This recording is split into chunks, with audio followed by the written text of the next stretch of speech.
Ouais, bien sûr, comme je te disais. Ouais.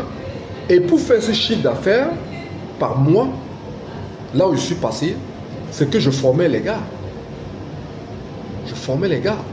Généralement, dans ma carrière professionnelle, tous les lundis soirs, après le marché, c'est-à-dire ils rentrent du marché vers 15h, ils se reposent, je les prends de 15h à 17h. Tous les lundis, on avait 2 heures de formation. Et c'est là où je leur apprenais des choses, des petits principes. Parce que parfois, j'avais dans mon équipe de vente des gars qui avaient le niveau probatoire, le niveau CEP, le niveau université sans avoir une expérience professionnelle. Donc, j'étais obligé de les former pour qu'ils soient à la hauteur du travail qu'on attendait. Donc, le lundi soir, je formais. C'est-à-dire, imagine, tous les lundis, je suis en salle. Et mon directeur commercial ne me dérangeait pas. Il savait qu'il est en train de former l'équipe. Et c'est comme ça que je montais toujours les équipes violentes. Parce que le moment de la formation, c'est l'instant où tu te connectes avec tes gars pour voir quel est leur besoin de compétences et tu leur donnes. Et je le faisais intuitivement. Je le faisais intuitivement. C'est-à-dire depuis les années 94 que j'ai commencé à travailler dans un entreprise. Je ne fais que former. Donc j'ai formé des paquets et des tonnes de personnes. Mais je le faisais intuitivement parce que je voulais le résultat. Alors on me demande parfois, mais comment tu faisais pour aller des Chili? C'est parce que je formais mes gars. Mais j'ai compris ça récemment quand j'ai déclenché la formation. J'ai compris que mon secret en entreprise, c'était que je formais mes gars de façon régulière. C'était comme notre messe de lundi. Et quand je fais la messe de lundi, maintenant, au cours de la messe, on reparamètre les objectifs, on revoit le plan d'action, on revoit les blocages. Et tout ça, je les dopais. Et les gars couraient. Ils ne me cherchaient pas. Et c'est un moment pour moi pour déléguer. C'est-à-dire que quand tu formes, tu dis que toi, tu occupes tel secteur, toi, que secteur fait le rapport, tu délègues. Donc, tu les apprends aussi à déléguer et tu te formes à la délégation. Et pour déléguer, il faut être sûr que le gars a compris ce que tu attends de lui. Et c'est là où tu es performant.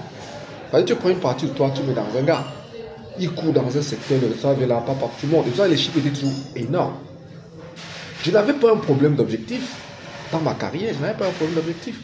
Parce que je savais que j'étais constamment en train de former les gars. Et c'est pour ça qu'à un moment donné, je fais que la duplication en fait. Donc depuis que je suis rentré dans la formation pure et dure, depuis, je peux dire 2023, en cours de route, je me rends compte que, attends, c'est ce que tu faisais. C'est ce que tu as fait depuis des années. Que ce soit dans les multinationales, dans plus local, tu as passé ton temps à former. Donc il faut maintenant que tu puisses former avec plaisir, c'est-à-dire que ce soit quelque chose qui corresponde à ce que tu aimes. Donc maintenant, aujourd'hui, je forme parce que j'aime faire ça. J'aime savoir que je transmets les compétences. J'aime savoir que je développe des personnes au profit des entreprises. Voilà ce qui me motive aujourd'hui à me lancer dans la formation. Et on a la chance qu'aujourd'hui, avec l'intelligence artificielle et les réseaux sociaux, Internet, on a des formations. Maintenant, il faut choisir des formations qui sont en rapport avec ton domaine de compétences pour que les personnes que tu vas rencontrer, n'est-ce pas, puissent acquérir ces compétences par rapport à un système. Mais alors dedans l'ouverture sur le monde, parce qu'aujourd'hui, quand tu es un vendeur et que tu n'es pas ouvert sur le monde, ce n'est pas tout ça. Il faut te connecter pour avoir le A1. Parce que le vendeur doit avoir une culture générale assez élevée. Et c'est pour ça.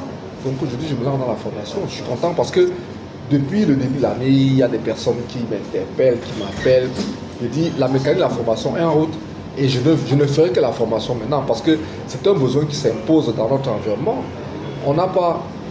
Aujourd'hui, j'ai rencontré des étudiantes qui ont des masters 5, niveau 5, niveau 4, niveau 6, mais qui ne sont pas formés, mais n'ont pas la pratique.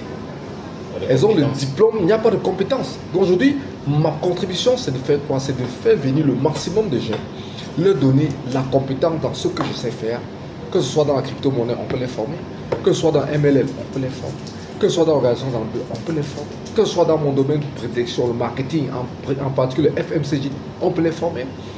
Il y a plein de choses qu'on peut faire aujourd'hui, que ce soit sur l'intelligence artificielle que j'ai choisi depuis 2 ans, 3 ans, je fais l'intelligence artificielle, c'est ma vocation parce que j'ai vu en l'intelligence artificielle une niche qui peut permettre aux Africains de lever le levier de la pauvreté.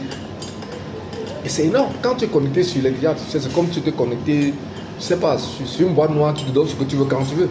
Mais ce monde demande aux gens de se former parce que l'IA suppose un certain langage. Il y a un langage qu'il faut employer avec l'IA, c'est ça qui est important. Donc voilà pourquoi je me lance dans la formation, parce que je comprends que ça peut aider beaucoup de jeunes à être autonomes, à s'affranchir, à ne plus aller mourir dans la Méditerranée. Ça peut aider nos pays à se développer. Donc voilà pourquoi je m'investis là-dedans. Quand passe une journée ayant formé 2-3 personnes. Attends, je suis fier comme il n'est pas permis. Aujourd'hui, quand même, deux personnes ont écouté, c'est bien. Quand je convoque les formations, j'ai 2 personnes. Une personne, je forme. Quelles sont je forme. Parce que la personne qui se déplace là a besoin d'acquérir certaines compétences. Tu ne vas pas la sacrifier parce que les autres ne sont pas venus. Une personne, je forme. Parce qu'une personne par jour, ça te fait 365 personnes que tu formes en un an. C'est énorme. Donc je ne néglige pas une personne qui vient se former. Je ne néglige pas. Mon objectif en 2025, c'est de former 1000 personnes. Peu importe le domaine de compétences. 1000 personnes. En décembre 2025, je dois être sûr que j'ai formé 1000 personnes dans ce que je sais faire. Le montage des projets avec ceci, la gestion d'une force de vente, l'audit marketing, ça on peut le faire. La planification stratégique, on peut le faire. N'est-ce pas, l'accompagnement comme le diagnostic de mise à niveau, on peut le faire. Donc on est pluriel, on est pluriel, on a une dimension plurielle. Mais aujourd'hui, nous avons choisi le canal de l'IA parce que c'est comme le pivot. Mais à côté de ça, lorsque nous entrons dans une entreprise, on pose le diagnostic avant de savoir qu'est-ce qu'on lui apporte comme solution. Dans les solutions, il y aura nécessairement l'IA. Parce qu'ils ne peuvent pas se passer de ça. Aujourd'hui, quand tu connais l'intelligence artificielle en matière les IA génératives, en matière de production de documents, attends, si avant tu produisais un document par mois, tu peux en produire un par jour. Ça va trop vite. Donc c'est pour ça qu'on a investi dans la formation, mais on informe, on peut faire des études de marché, on peut faire des études sur la qualité de service, on peut aider les banques à évaluer la qualité de service tout le temps. On a des compétences énormes. Et bien c'est parce qu'avant on voulait travailler pour les gens. Aujourd'hui je dis, je fais ça pour aider les entreprises parce que je peux le faire, également pour aider toutes les personnes qui voudraient bien s'approcher de moi, pour leur transmettre certaines compétences en fonction de ce qu'ils veulent faire. Parce que lorsqu'on prend quelqu'un qui vient chez nous, on l'audite, on passe en consultation pour comprendre ce qu'il fait. Et à partir de là, on essaie de le former dans ce qu'on a identifié en lui comme talent. On développe. On a aisément pour développer. Donc c'est exactement comme ça que moi je fonctionne maintenant. Je ne fais pas le hasard, tu peux venir chez moi, je te mets n'importe comment. Non. Nous sommes les médecins des entreprises et des gens qui veulent réussir. Oui, nous commençons par identifier le problème. On pose un diagnostic et par rapport au diagnostic, que ce soit une personne physique ou bien une personne morale, on pose d'abord un diagnostic. À partir du diagnostic maintenant, on propose des actions et on suit l'exécution. Même quand dans ces exécutions, on peut accompagner. C'est là on parle de suivi après, évaluation et plan d'action. On les accompagne. Donc, quand vous venez chez nous, soyez rassurés que vous allez avoir beaucoup de choses. Beaucoup de choses. Et je suis fier de transmettre ça aux Camerounais, aux Africains, aux personnes qui veulent. Puisqu'en ligne, aujourd'hui, on a quelques personnes en ligne qui nous sollicitent. La connaissance est universelle. La connaissance est universelle. Donc les formations sont en ligne et on les fait en ligne, on les fait en présentiel. Formation hybride. Oui, nous sommes hybrides, puisqu'on a... Attendez, quand vous êtes connecté sur les nouvelles technologies, vous n'êtes plus obligé d'être en présentiel. Donc, si les gens viennent vers nous, il faut qu'ils soient tranquilles.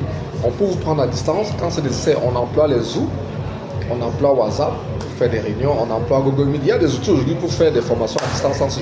La dernière fois, j'ai formé 10 personnes sur WhatsApp. Avec WhatsApp, j'ai formé 10 personnes au mois de février.